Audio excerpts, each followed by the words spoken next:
Good morning! Ito magpapakain kami ng kangkong na may MI para tumaba yung mga isda at maging healthy, mabango at masarap. Sige, maglagay ka na at magpakain na tayo.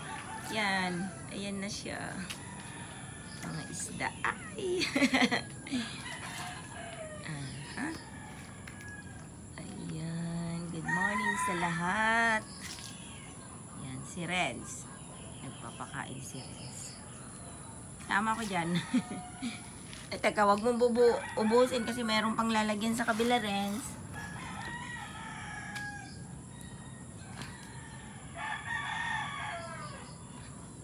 Naku, natakot na sila. Ayun. Ayun po na kaya. Ayun o.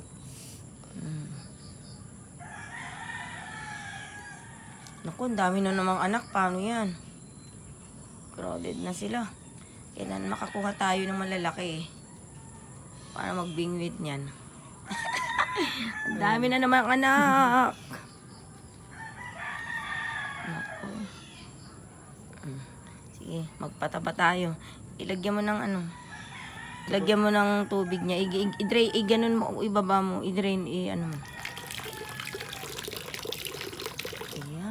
Yung pala yung iniinom kanina doon. Paano tayo makabingwit na makuha malalaki? Baka maliliit yung dumali. Iniinom. Ayan. Ayun o, malaki o. Ito pa yan dito, mga malalaki. Ayun o.